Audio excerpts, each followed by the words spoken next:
성경 보겠습니다. 에스겔 39장 28절입니다.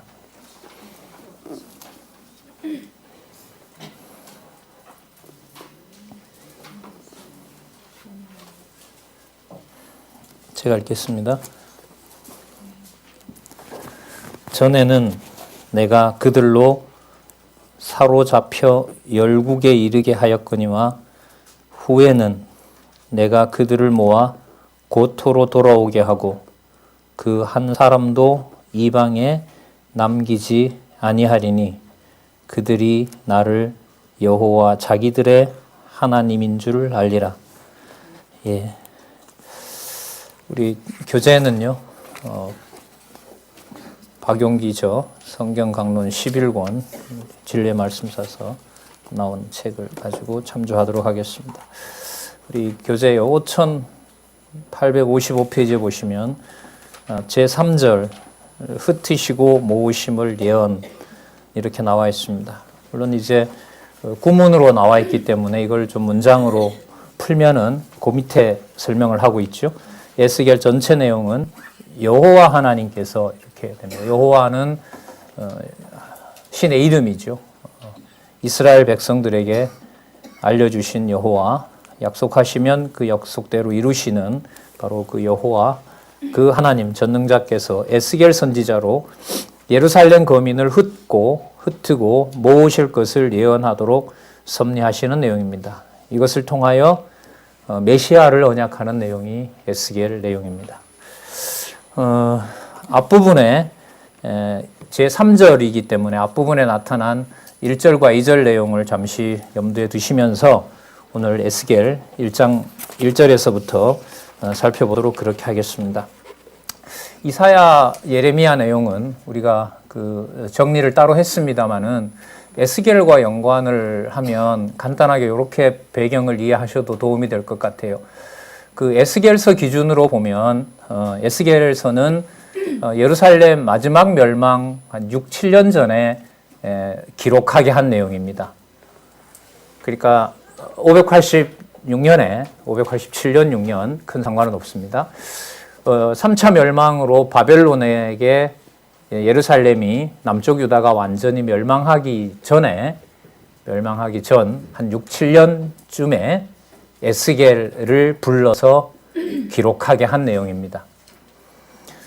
이사야서 내용은 에스겔 기준으로 보면은요, 에스겔 기준으로 보면 100여 년 전에, 100여 년이 뭡니까? 훨씬 더 전이죠. 740년으로 보면 150년, 60년, 한 170년 전에, 이사야서는 170년 전에 기록을 한 거고요. 예레미야 내용은 예레미야 마지막 장 부분이 에스겔하고 겹칩니다. 그러니까 무슨 뜻이냐면 예레미야의 내용은 잡혀가서 포로 생활을 벌써 30년 이상 훨씬 했을 때까지로 마감이 돼요. 예레미야 내용은. 그런데 3차 멸망이 일어나기 전에 예레미야도 기록을 하고 있지만은 에스겔도 또 한 번 하나님이 마지막 멸망 전에 불러요. 그러니까 이사야 내용은 북쪽 이스라엘이 망하기도 전이고 남쪽 유다가 망하기도 전에 남쪽 유다가 망한다는 내용을 예언하는 내용이 이사야예요.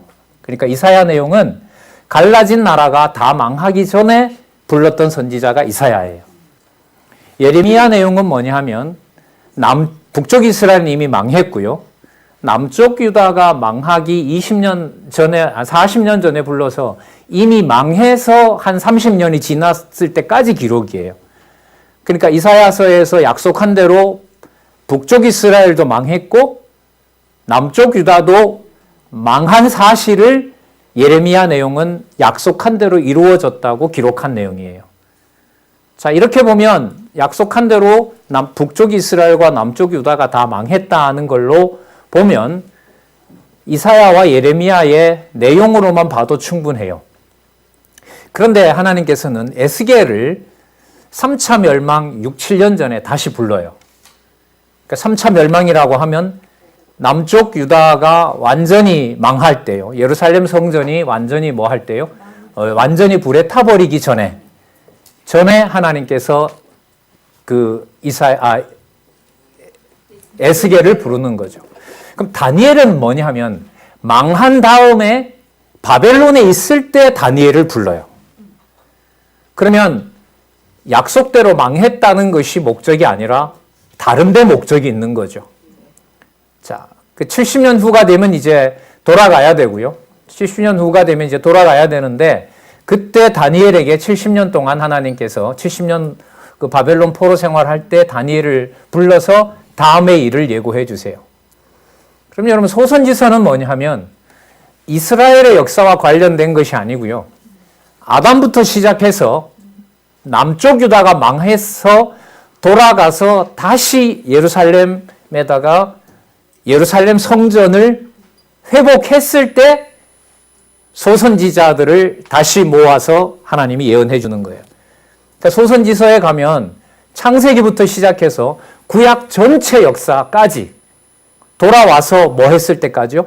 예루살렘 성전을 다시 회복했을 때까지 그 전체를 다 하나님께서 멸해버리겠다는 내용이 소선지서예요.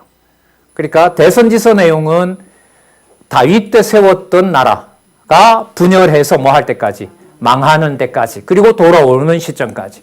소선지서 가면 아담부터 시작해서 예수님 오시기 직전 모든 구약의 시대를, 자, 이 사이에 벌어진 일을 가지고 누구를 예언하시는 내용이다?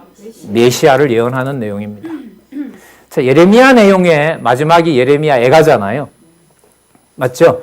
예레미야 애가 내용이 바로 뭐냐 하면 심으심에 대한 내용이라고 얘기를 했습니다. 그리고 심으심에 대한 핵심은 하나님의 약속이 앞으로 70년 후가 되면 돌아오게 되고 돌아와서 새롭게 시작할 실체적인 나라는 마음에서부터 맞는 하나님의 마음에 합한 백성을 만들어내시겠다는 거였어요. 그게 사메심의 핵심이었습니다. 맞죠? 예. 예레미야 30장부터죠?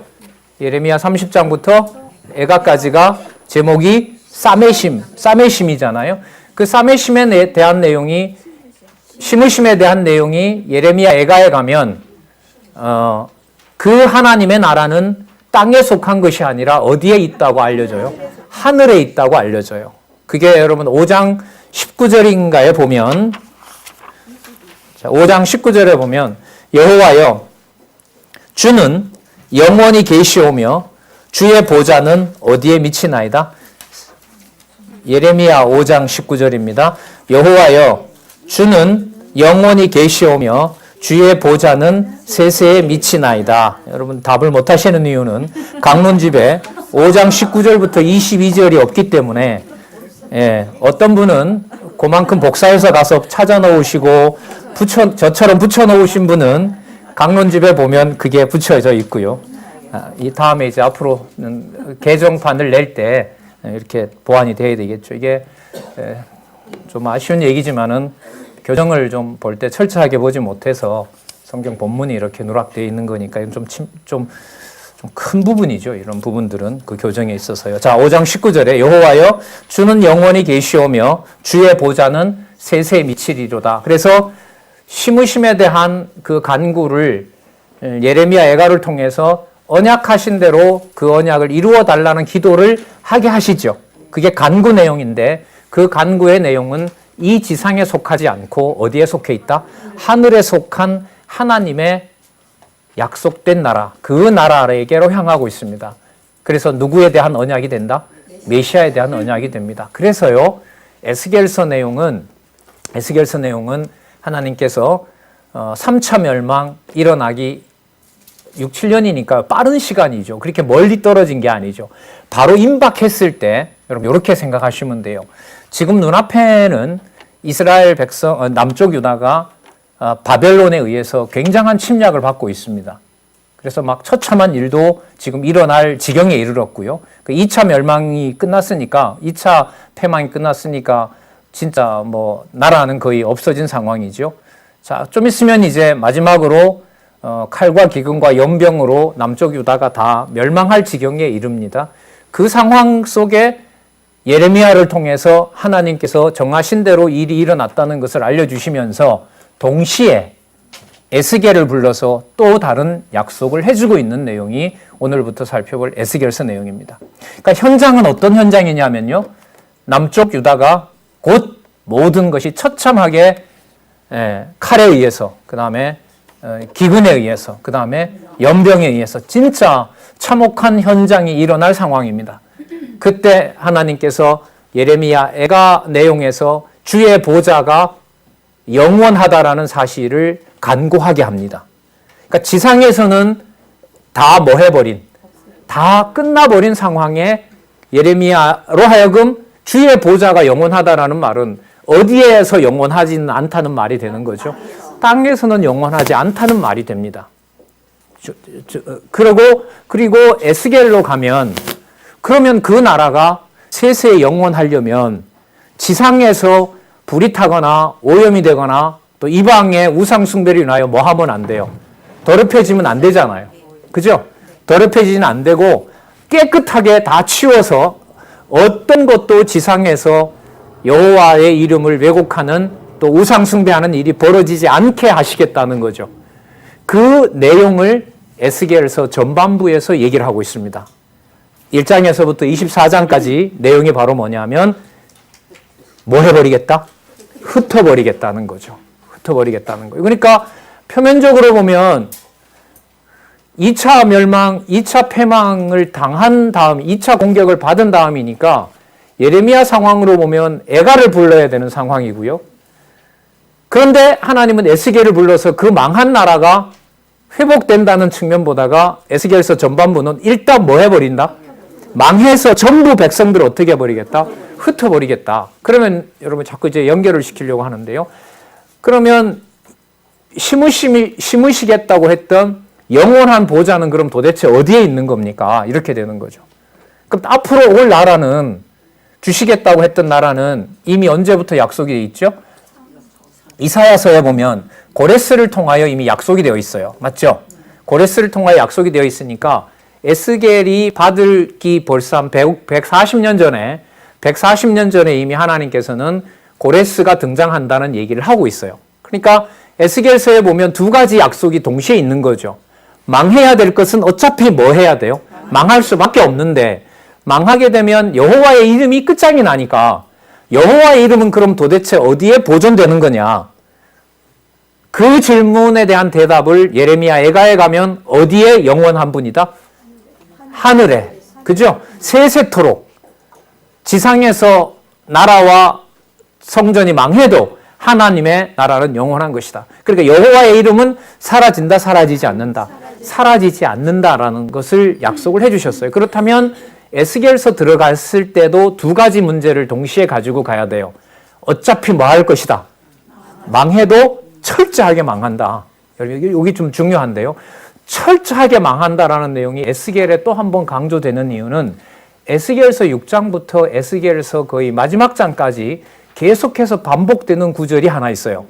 여러분 이사야와 예레미야에 반복했던 구절은 모든 사건에서 주어가 새롭게 강조되고 등장한다는 거죠. 누가 하신다? 내가 한다라는 거였습니다. 그죠? 자, 내가 하는데 내가 한 것이 맞다는 것을 여호와께서 증명하신다는 거예요. 에스겔은. 그래서 에스겔 6장에서부터 아까 우리 요절 읽었던 데도 나오는데요. 요절 제일 끝에 보시면 그들이 나를 여호와 자기의 무엇인 줄 하나님인 줄 알려 하심이라. 그러니까 이사야와 예레미야에서 여호와 하나님을 알려주겠다고 한 것을 망하는 과정 속에서도 분명히 약속대로 망했기 때문에 약속한 대로 이루시는 누구를 알게 된다? 여호와 하나님을 알게 된다.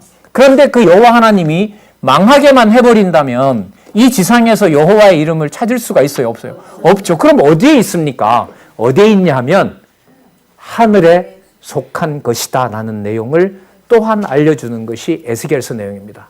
그래서 에스겔은 내용의 대부분의 내용이 현실적인 역사적 배경은 있지만 보여주는 내용이 대부분 하나님의 이상입니다. 왜 이상일까요? 나라가 어디에 속하지 않았다는 것, 땅에 속하지 않았다는 것을 알려주기 위해서 에스겔은 대부분의 내용이 뭘로요? 이상으로 되어 있습니다. 너무너무 중요한 부분입니다. 왜 갑자기 이상이 나오느냐? 이 이상은 여러분 다니엘서까지 갑니다. 다니엘서에 가서 하나님이 정해놓았다는 것을 네 제국이 앞으로 등장해서 멸망하는 과정을 통해서 또 상세하게 알려주실 거예요. 자, 이 내용은 뭐하고 연결이 됩니까?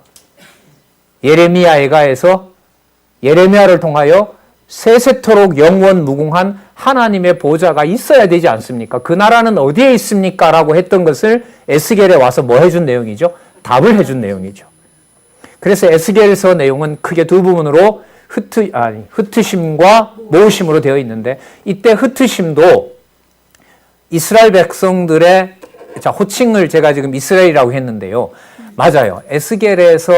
에스겔을 보내면서 하나님이 남쪽 유다라고는 잘 안 불러요. 무엇이라고 대부분 부르냐면요, 이스라엘로 불러요. 그럼 이때 이스라엘은 여러분들 두 의미겠죠. 무엇에 비교가 되는 북이스라엘, 남유다에 비교되는 이스라엘, 이미 망해버린 이스라엘. 하지만 거기에도 누가 있는? 남아있는, 맞죠? 이사야서에 의하면 이 아직도 남아있는, 이미 200여 년 전에 망했지만, 그죠? 721년이니까 그러니까 721년 같으면은 에스겔 선지자로 보면 한 140년 전에 이미 망해버린 나라고 흔적도 없는 것 같지만 그 나라에도 누가 있는, 남아있는 자가 있고, 또 이스라엘이라고 했을 때는 이런 의미도 되지만, 북이스라엘이라는 말도 되지만 누구와도 연관이 되죠? 야곱의 이름인 이스라엘, 남쪽 유다, 북쪽 이스라엘이 분리되기 전에 이름이었던 이스라엘, 하나님의 언약 백성하고도 연관이 되는 거죠. 자, 그래서 처음에는 이게 북이스라엘과 연관이 된다고 하지만은요, 뒤로 넘어갈수록 이 이스라엘은 실체적인 이스라엘, 남유다와 북이스라엘이 합친 의미에서 이스라엘과 연관이 된다는 거죠. 거기에 이사야서와 예레미야서에서 내가 하시겠다는 내용을 에스겔서에 나타난 내용으로 보면, 그때야 비로소, 그러니까 그때라는 말은 약속한 대로 이 일이 이루어질 때에 누구를 알게 되리라? 여호와를 알게 되리라. 마찬가지죠. 약속하신 대로 성령께서 그리스도 약속대로 오셨고요. 그 교회가 세워지도록 하셨고요. 그 교회가 최종적 승리를 하게 하시고요. 나중에 사단의 손에 맡겨지기도 하고요. 나중에 최종적인 새 예루살렘, 새 땅, 거룩한 성이 반드시 성취될 것에 대한 내용으로 본다면 에스겔서 내용은 여러분 요한계시록과도 많이 관계가 됩니다. 실제로 주석학자들이 요한계시록을 주석하면서 대부분 많은 내용들을 출애굽기라든지 특히 이제 에스겔서에서 많이 가지고 옵니다. 이제 우리 관심은 뭐냐면, 왜 에스겔이 하필 이사야 다음에 그리고 예레미야 다음에 나타나느냐, 그리고 이 내용이 다니엘서와 연관이 어떻게 되느냐, 그리고 전체 예언을 통한 언약에서 도대체 메시아에게 주어진 3대 언약이 어떻게 앞으로 실체적으로 이루어질 것이냐, 그 문제와 연관해서 우리가 관심을 가져야겠죠. 좀 길게 말씀드렸던 이유는 이사야, 예레미야, 에스겔 내용이 분리가 된다, 안 된다? 안 된다.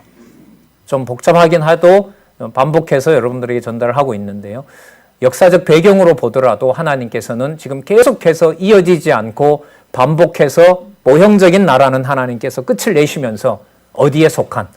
진짜 하늘에 속한. 그러니까 그리스도께서 몸은 지상에 오셨더라도 어디에 속한 분이죠? 하늘에 속한. 그렇죠. 몸으로 보면 육신의 몸으로 메시아로 온 내용이 마태복음이지만 본성으로 보면 그분은 하늘에 속해 있다는 것을 어디에서 주로 우리가 살펴볼 수 있습니까? 요한복음에서 살펴볼 수 있죠. 그 모든 것들이 여러분들 선지서에서 진짜 그리스도의 모든 행위와 연관된, 사역과 연관된 약속이라고 보시면 돼요. 그래서 좀 바라기는 이사야서의 내용이 선지서의 내용이 충분히 전달됐다는 확증은 어디에서 할 수 있냐면요, 그리스도가 마태, 마가, 누가, 요한복음에서 이루셨고 또 가르치셨던 모든 내용들이 있죠. 그 모든 내용들이 어디에 근거를 둔다? 어디에도 근거를 둔다? 선지서에서 근거를 둔다는 걸 여러분들이 확인할 수 있으면, 억지로 연결을 안 시키더라도 이미 예수 그리스도를 볼 때 어디의 내용이, 선지서의 내용이 이루어진 것을 여러분들 피부로 알 수가 있는 것입니다. 그걸 이제 그런 방향에 맞춰서 안내를 해드리고 있는 겁니다. 자, 그러면 우리 5857페이지예요. 바벨론의 유다 공략이라는 지도는 이 저자가 여러분들이 이해를 돕기 위해서 앞으로 어떻게 철저하게 남쪽 유다가 멸망할 것인지에 대한 내용하고도 연관이 됩니다. 여러분 굳이 이 내용하고 연관을 시키면요, 저도 안 가져오고 여러분도 안 가져오셨을 텐데 12권에 가시면요, 12권에 가면 에스겔서 48장에 보면 땅 분배한 내용하고 성전 모형도가 나와요. 자, 그럼 무슨 뜻이냐면 지금 5857페이지에 보는 지도는 뭐 하는 지도? 그렇죠. 남쪽 유다가 망하는 지도. 그 다음에 48장 부분에 나타나는 성전과 지도는 어디에 속한 나라? 그렇죠. 그게 중요해요. 그 두 지도와 도표가, 한 지도와 그 한 두 도표가 어떻게 연결되는지를 머릿속에 잡으면 에스겔서 공부가 좀 부족하다 하더라도 그 두 가지만 보면 이게 어디로 가고 있구나. 하늘에 속한 나라, 바로 메시아의 나라로 가고 있구나라는 걸 확증할 수 있습니다. 진짜 놀라운 내용이에요. 이스라엘 백성이 여러분들 12지파가 다 망했잖아요, 벌써. 그죠? 남쪽 유다가 다 망했다고요. 망했는데 에스겔서 끝에 가면 12지파 땅이 나와요. 근데 그것은 여호수아가 분배했던 땅하고 달라요. 부조 방식이 다릅니다. 그럼 어떤 게 진짜로 향하고 있는 걸까요? 그렇죠. 후자죠. 그러면서 그 땅은 예루살렘이라는 이 땅에만 국한되는 것이 아니라 어디로 가야 돼요? 그러니까 그리스도가 이 모든 걸 알고 계시죠. 그리스도께서 오셔서 선지자를 인용할 때 그 예수께서 어느 몇 장 몇 절을 인용했다고 해서 거기에 매이시겠습니까? 이사야로부터 시작해서 말라기에 해당되는 모든 내용을 근거로 당신을 증거하신 거죠. 자, 그 지도는 여러분 그렇게 보시고, 여기 또 중요한 이 강론집을 읽어 나갈 때 중요한 부분이 나오는데요. 5856페이지 두 번째 단락 첫 번째 문장을 읽어보도록 하겠습니다. 여러분, 우리에게 굉장히 중요한 부분이죠. 여호와는 창세전에 언약하신 대로 그대로 이루시는 분이라는 거죠. 자, 여호와 하나님께서는 창세전 영원한 작정에 따라 뜻을 정하신 말씀, 이게 로고스입니다. 로고스에 기초한 이스라엘 열조에게 세우신 3대 언약을 통하여 이스라엘 무슨 국가를 세워주신다? 여러분, 이 선민국가라는 말이 다니엘서에 나오는 걸로 알고 있는데 아니에요. 에스겔서부터 지금 시작이 되고 있어요. 그러니까 여러분, 이 개념이 아마 에스겔서에 처음 등장할 거예요.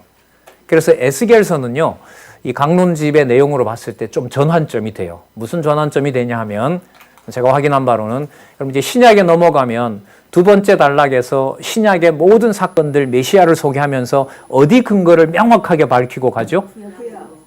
아니, 두 번째 단락에서요.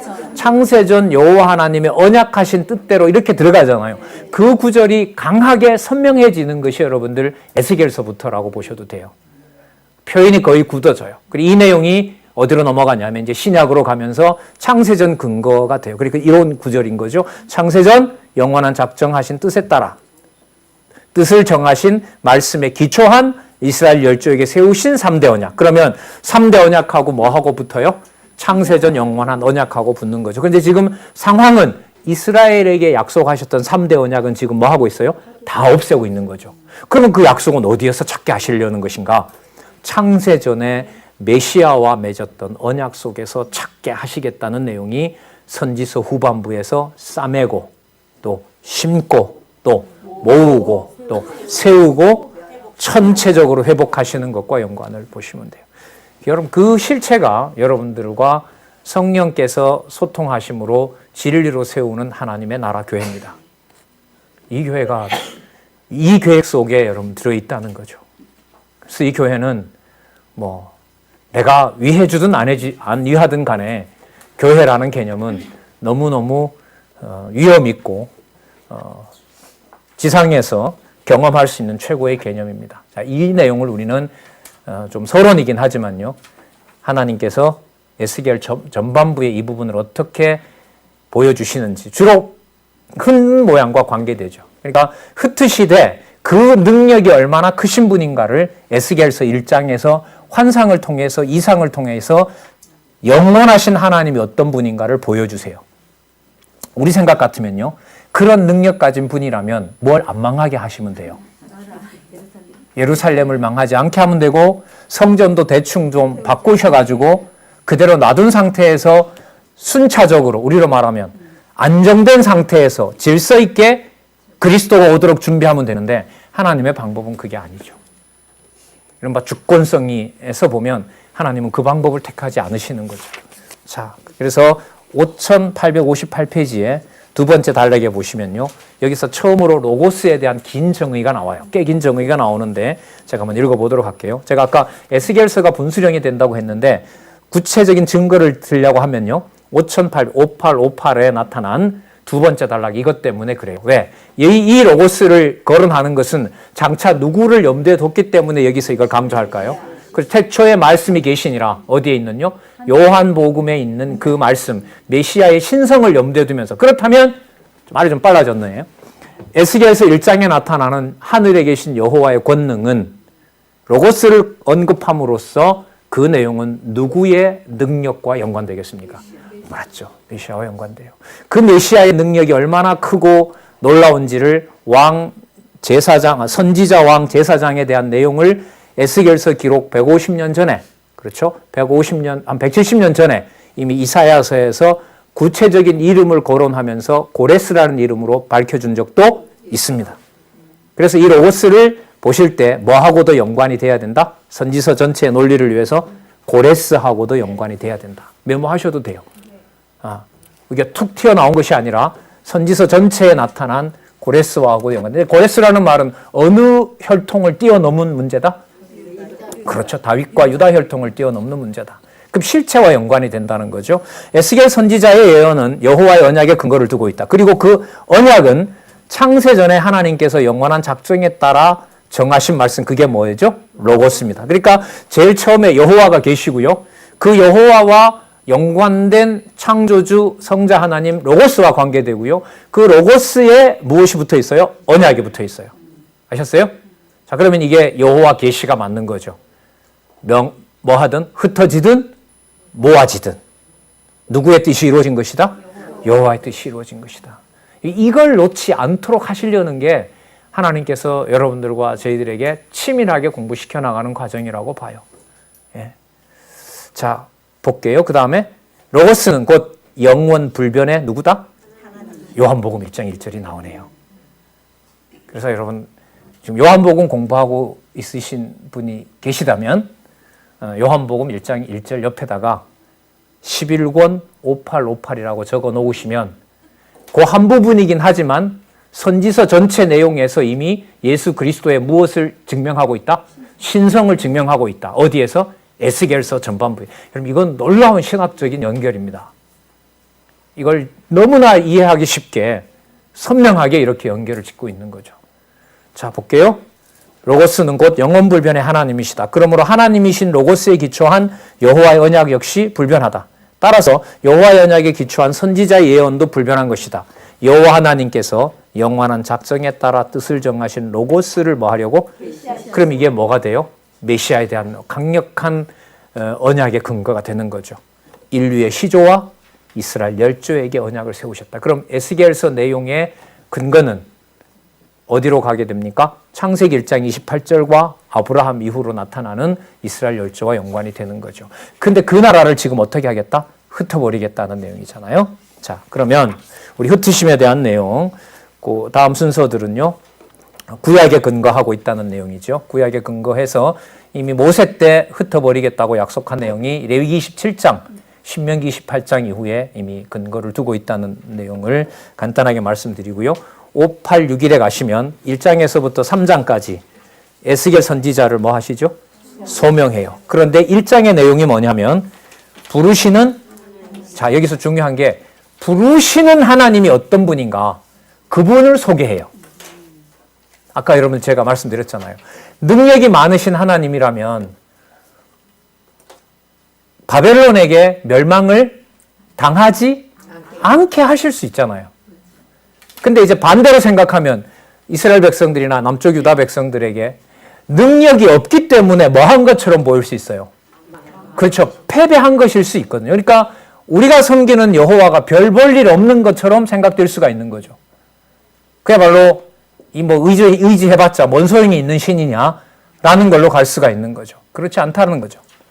두 번째, 에스겔을 하나님께서 이 능력으로 불렀다면 에스겔은 누구 뜻을 전하는 선지자일 수밖에 없어요? 이스라엘 백성들이 듣든지 안 듣든지 그게 나오죠? 네, 듣든지 아니 듣든지 바로 누구에 대한 약속이 됩니까? 메시아에 대한 약속이 되는 거죠. 메시아에 대한 강력한 약속이 돼요. 이걸 아까 서론에서는 바로 직접 뭐와 연관을 시켜놓고 있죠? 로고스와 연관을 시켜놓고 있죠. 창세전에 계신 영원불멸한 하나님을 그리스도와 이미 연관을 시키고 있는 겁니다. 여러분 이 관점이 중요한 게요. 이 관점에서 뭘 보냐 하면 여러분들과 제가 함께하는 우리로 말하면 가정교회에서부터 시작되는 은사와 양육교회를 보는 관점이기 때문에 그래요. 그걸 어떻게 사람이 관리하고 이런 문제가 아니잖아요. 보여주고 들을 수 있는 기회 주니까. 여러분 바벨론에 잡혀가도 여호와는 살아계세요? 죽었어요? 살아계시죠? 그러면 돌아와서 성전에서 여호와의 이름을 부르었을 때는 여호와가 그때만 살아계신 건가요? 아니죠. 그럼 그게 무슨 차이일까요? 바벨론에 잡혀가 있을 때도 여호와는 여전히 살아계세요. 맞죠? 돌아와서 예루살렘 성전에서 제사를 드릴 때도 살아계세요.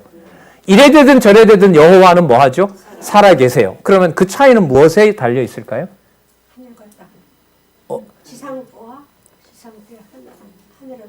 돌아와서 여호와의 이름을 마음껏 자유롭게 부를 수 있었을 때와 잡혀가 있었을 때 부르는 여호와와 차이가 없어요.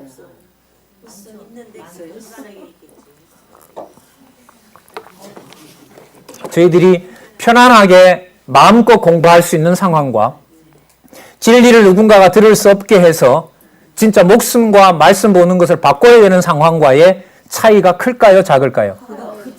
간절함의 차이. 간절함의 차이. 제가 답을 가지고 있는 건 아니에요. 한번 생각해 보시기 바랍니다. 왜냐하면 에스겔서에 이제 초반부에 나타날 텐데 부르시는 하나님의 이상이 이렇게 크다면 굳이 뭘 안 하셔도 망하게 안 하시고 흩트지 않아도 되는데 왜 그런 방법으로 그리고 또 메시아를 보내서 그렇게 망하게 해버리시냐는 거죠. 교회를 왜 그렇게 하냐는 겁니다. 왜 그런 방식으로 세우고 왜 그런 방식으로 승리하게 하냐는 거죠. 패배의 한가운데다 두시고 자, 그 고민을 이사야 선지자라든지 많은 선지자들에게는 자기 마음대로 하게 해요? 못하게 해요? 못하게 해요. 여러분 이사야서도 그렇고 예레미야도 그렇죠? 이사야서 같은 경우에도 아내를 죽여버리는가 그렇죠? 아내 죽여버려요. 에스겔서도 보면 그와 같은 일이 벌어지고요. 예레미야 같은 경우에는 죽여달라고 그래요. 너무 힘드니까. 하나님 저 그만 데려가 달라고. 그런데 안 데려가요. 하나님께서. 그러니까 하나님께서 능력을 가지고 부르시는 선지자가 어떤 모습인가를 이사야, 예레미야 또 누구를 통해서? 에스겔. 여러분 다니엘 가면 또 나오죠. 다니엘은 나중에 이상을 보다가 기절해버려요. 왜? 너무너무 무서워서. 요한계시록에 가면 사도 요한이 계시를 보다가 또 기절합니다. 왜요? 너무 무서워서요. 무서워서. 그럼 이 모든 내용들이 나중에 뭐로? 참 선지자로 오실, 오직 오셔서 누구의 뜻만 전하실, 아버지 하나님의 뜻을 전하실 메시아에 대한 예표로서의 모형과 그림자인 겁니다. 그래서 글쎄 이건 검증이 되지는 않았지만 뭐 질문은 제기할 수가 있을 것 같아요. 왜 마태복음의 3직 가운데 무슨 직이 제일 먼저 나오죠? 선지직이 먼저 나오는 것이 구약의 선지서와 무관하지는 않구나 이런 느낌이 들어요. 그건 여러분 본문을 이렇게 따라가면서 확인할 때 그거는 이 심증만 가지고 되는 건 아니니까요. 자, 여러분들도 한번 같이 생각해 보시면 좋겠습니다. 자, 1장 부르시는 하나님의 이상을 한번 볼게요. 자, 1장 1절 보겠습니다. 제30년 4월 5일에 이 30년은 에스겔이 아마 붙잡혀 온 걸 얘기를 할 것 같아요. 언제부터 30년인지는 몰라도 에스겔이 선지자 일을 할 수 있는 그 정한 시간쯤 아니면 성년으로서 자기 일을 감당할 수 있는 선지자의 나이가 되었을 때쯤. 자, 이 내용이 언젠지는 그 다음에 더 나옵니다. 제30년 4월 5일에 내가 그발강가 사로잡힌 자 중에 있더니 여러분 2차 침략이 끝나고요. 3차 침략 마지막 침략이 한 6년 정도 남았을 때 자, 하늘이 열리며 자, 뭐가 열렸다고요? 예, 하늘이 열리고 어디는 망해가고 있고 예루살렘은 망하고 있는데 하나님께서 뭘 열어줘요? 하늘에서 뭔가를 보여줘요. 열리며 하나님의 이상을 내게 보이시니 여호야긴 왕의 사로잡힌 지 5년 그달 5일이라. 이게 여러분 593년입니다. 강론집에 나오죠? 593년이면은 여러분들 586년에 망한다고 보면 몇 년 남았어요? 7년 남은 거 맞죠? 맞죠? 예. 요 7년 전에 하나님께서 뭘 열어요? 어디는 망해가고 있는데 예. 예. 우리 집은 망하게 가고 있는데 성경 공부는 점점 하고 싶어져요. 비유가 좀 그렇네. 아니에요. 그런 정도 긴박함으로 보시면 돼요. 그러니까 에스겔은 지금 잡혀와 있거든요. 어디에? 바벨론에. 그러니까 잡혀와 있어요. 그런데 듣자 하니 바벨론이 마지막 침략을 준비하고 있다는 거예요. 그러니까 고향 땅 예루살렘은 앞으로 뭐 될 거예요? 이제 처참하게 망할 거예요. 그런데 하나님께서 잡혀온 포로인 에스겔에게 어디를 열어요? 하늘을 열어서 누구의 이상을 보여줘요? 하나님의 이상을 보여줘요. 하나님이 돌아가셨다는 이상? 아니요. 하나님이 살아계신다는 이상을 보여줘요. 그래서 이게 얼마나 긴박해요. 그래서 아까 좀 표현이 적절하지 않은지 몰라도 집안은 망했는데 뭐는 하고 싶어진다? 예, 바람직한 상황이 아니에요. 예, 그 정도라고 보시면 돼요. 지금 이 긴박함은. 예. 자, 볼까요? 갈대아 땅 그발 강가에서 자, 누구의 말씀이? 자, 여러분 잘 보세요. 1절에는 하늘이 열리면서 하나님의 이상이 나타났고요. 자, 거기에서 누구의 말씀이 나오죠? 3절에 여호와의 말씀이 나오고요. 부시의 아들 제사장 나 에스겔에게 특별히 임하고 자, 하나님의 말씀 속에 뭐가 담겨 있죠? 여호와의 권능입니다. 여러분 1장 1절에서부터 3절의 핵심 키는 어디에 있냐면요. 1절에 있는 하나님의 이상이고요. 하늘에 속한 하나님의 이상이고요. 2절에 나타난 누구의 말씀? 여호와의 말씀이고요. 여호와의 말씀에 담긴 3절에 여호와의 권능. 이게 여러분들이 이제 의미 중심으로 하나님 여호와 계시 중심으로 읽어나가는 방법입니다. 읽고 이런 부분들 체크하시면서 자, 그러면 다음에 나오는 내용에 하나님의 이상, 여호와의 말씀, 여호와의 권능이 어떻게 드러나는지를 살펴봐야겠죠. 한번 보자고요. 1장 4절에서부터 14절에 보면 폭풍과 구름 속에 불에서 나타난 생물의 이상을 증언합니다. 여러분 생물의 특징을 먼저 말씀드리면요. 하나님의 신이 가는 방향으로 가요. 그러니까 예루살렘을 멸망시키려고 가는데 영들이 하나님 그러시면 안 됩니다라고 다른 쪽으로 요나처럼 도망가야 되잖아요. 그렇지 않다는 거예요. 그러면 지금부터 3차 침략이 예고되어 있는 예루살렘 성에 망하는 모든 내용들은 지상에서 바벨론이 힘이 강해져서 우연히 멸망시키는 것이 아니라 어디에 계신? 하늘에 계신 하나님께서 뭐 하고 있는 것이다? 멸망을 이끌어가고 계신 것이다. 그때야 비로소 하늘에 계신 누구를 알게 된다? 여호와를 알게 된다는 거죠. 그래서 여러분들과 저희에게 어떤 일이 있었을 때 하나님께서 하나님의 존재를 알린다는 게 머릿속에 단백질 몇 번째 코드에 하나님 지식이 들어오는 이런 것이 아니죠. 그게 성령께서 개혁나게 하시고 성령께서 여러분들에게 말씀을 저에게 깨닫게 하신다면 그거는 어디에 속한 나라를 경험하게 하는 거예요? 예. 뭐 저 다른 정보 가지고 있는 건 아니에요. 구성은 그렇게 돼요. 구조는 그렇습니다. 예. 자, 좀 핵심 개념만 좀 뽑아볼게요. 여러분 창세기 1장 1절에 보시면 하나님이 빛이 있으라 하시고 어둠도 밝혀내시고 광명도 짓고 공창도 짓고 해와 달과 별도 만들고 다양한 여러분들 빛을 만드시잖아요. 그 모든 내용들이 1장 4절에서부터 14절까지 반복된다고 보시면 돼요. 어디에 계셨던 하나님의 모습이에요? 창세기에 계셨던 천지를 창조하신 하나님의 능력이 바로 1장 4절에서부터 14절. 우리는 서론을 통해서 이미 이 능력이 누구에게도 있다는 사실을 로고스이신 누구에게도요? 성자 하나님 메시아에게도 있다는 사실을 우리는 가지고 보는 겁니다. 자, 개념들을 볼게요. 4절에 보시면 북방에서 폭풍과 구름이죠. 큰 구름이 오는데 그 속에 뭐가 있고 불이 번쩍번쩍하며 빛이 있잖아요. 그죠? 불 가운데 시뻘겋게 달군 쇠가 있는 거예요. 자, 5절에 볼까요? 그 속에 뭐가 있어요? 생물의 형상이 있는데요. 5절 끝에 보면 사람 모습입니다.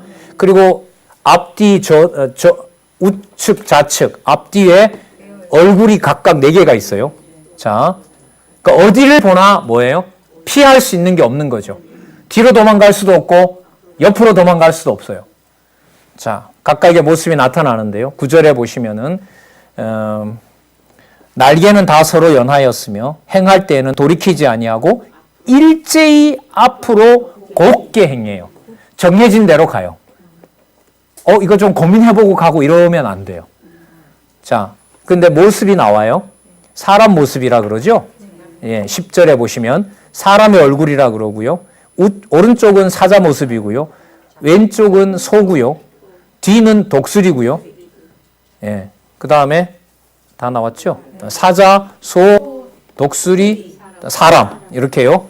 그러면 이게 막 교회학교 시간 같으면 그려보라 하면 아마 애들이 잘 그릴 것 같아요. 무섭죠. 무시무시한 분이죠. 자, 12절에 또 반복합니다. 신이, 여러분 이때 신은 하나님의 신입니다. 하나님의 신이, 여러분 굳이 말씀을 좀 드리자면 기왕 로고스까지 나왔으니까 신은, 여러분 이게 히브리어로 말하면 이걸 루아크라고 하거든요. 루아크가 뭐냐면 하나님이 천지를 창조하시고 하나님의 신이 수면에 운행하신다라고 했잖아요. 그때 하나님의 신을 히브리어로 뭐 드시다 보면 기억나실 거예요. 루아크라 그래요. 그 루아크가 뭐냐면 세상을 통치하는 하나님의 영, 그걸 루아크라 그래요. 이게 똑같은 말이에요, 이게. 그러면 제가 무슨 말씀 드리려는 줄 아시겠죠? 성부, 성자, 성령 하나님, 영원하신 하나님의 능력이 열려있는 하늘의 이상에서 누구에게 보여주고 있다? 에스겔에게 보여주고 있다. 이 하나님이 앞으로 에스겔 마지막 장까지의 주어입니다. 아셨어요? 예, 하늘에 열려있고 여호와의 이름이고 여호와의 권능이고 천지 만물에 또 세상의 역사를 섭리하시는 것은 누구의 신이고요? 하나님의 신이다. 자, 이렇게 정리를 하셔도 돼요. 자, 신이 어느 편으로 가려면 그 생물들이 그대로 가되 돌이키지 아니하고 또 나오죠. 일제히 앞으로 곧게 행하며, 여러분 강론집에 설명을 해놨죠. 예루살렘에 대한 심판을 돌이키지 않고 작정된 대로 감행한다는 뜻입니다. 찾아드릴까요? 5, 8, 6, 5 쪽에요. 두 번째 단락에 하나, 둘, 셋, 넷, 다섯 번째 줄, 네 번째 줄에서 다섯 번째 줄 읽어볼게요. 일체의 앞으로 곧게 행하며라고 증언했다. 이는 하나님의 사자들이 서로 뭐하여? 단결하여 예루살렘에 대한 심판을 돌이키지 않고 작정된 대로 뭐한다? 감행하신다. 그러면 여기서 어쨌든 내 생물은 바벨론의 세력과 비교할 수 없는 하나님의 능력이죠. 그러니까 앞으로 여러분 이게 더 심각한 상황이 되죠. 바벨론이 와서 단지 성을 멸망시키는 줄 짐작했던 에스겔이 가만 보니까 바벨론이 아니라 누구의 능력이 와서 예루살렘 성전을 멸망시키는 거죠? 예. 어느 누구도 도망 못 치도록 동쪽으로 가든 서쪽으로 가든 남쪽으로 가든 북쪽으로 가든 하나님의 능력의 신이 와서 뭘 다 멸망시켜 버린다? 여러분 적어도 1장이니까 1장에서부터 적어도 24장까지는요. 1장부터 24장까지는. 그러니까 누구의 이름을? 여호와의 이름을 알려주시려는 겁니다. 13절입니다. 또 생물의 모양은 숯불과 횃불 모양 같은데 불이 그 생물 사이에서 오르락 내리락 하며 그 불은 뭐가 있고 광채가 있고 그 가운데는 또 뭐가 나며 번개가 나며 온 불이 다 동원됐어요. 하나님의 심판과 연관된 모든 여러분 능력이 모든 불이 여기 다 나와요. 뭐 하시려고요? 뭘 하시려고요? 흩으시려고. 어디를? 예루살렘을. 칼과 기근과 연병으로. 예. 자, 번개가 나며 그 생물의 왕래가 번개같이 빠르더라. 그러니까 임박해 오는 거죠. 임박해 오는 겁니다. 예, 좀 더 했으면 좋겠는데요. 우리 시간 다 돼서요. 15절부터 25절까지 이런 맥락에서 주어가 하늘에 계신 여호와의 권능이시라는 사실을 염두에 두시고요. 역사적 상황은 이미 망해버린 그 나라를, 그렇다면 결론이 이래 나겠네요. 바벨론이 2번씩이나 멸망시켰다. 충분한 대답이 아니죠. 에스겔에 와서는 그 답이 선명하게 나왔어요. 누가 하신 일이다? 어디에 속한? 하늘에 계신 여호와의 말씀대로 여호와의 능력의 영광이 부패한 남쪽 유다의 성을 뭐 해버렸다? 멸망시켜버렸다. 그것을 앞으로 마지막으로 내가 보여주겠다. 예. 자, 그 이상을 통해서 어떤 이상이 계속해서 전해지고 또 성취되는지 다음에 또 살펴보도록 그렇게 하겠습니다. 예, 기도하겠습니다. 하나님 아버지 감사합니다. 예루살렘 성전이 2번이나 회파된 상황에서 살아계신 하나님을 생각한다는 것은 어느 누구도, 아니 선지자라도 불가능합니다. 하나님, 우리의 상식으로 조금만 벗어나도 여호와라는 존재를 인정할 수 없는 것이 우리들의 이해이고 또한 저희들의 심정입니다. 이 사정 하나님께서 너무나 잘 아십니다. 또한 성령을 보내주셨습니다. 그리고 진리의 말씀에 저희들의 마음을 항상 두게 하시고 그 여호와를 찾도록 하시고 또한 간구하게 하십니다. 이 소원과 마음을 여호와께서 주셨사오니 여호와께서 저희들을 지켜주시기를 간절히 소원합니다. 예수님의 이름으로 기도드렸습니다. 아멘.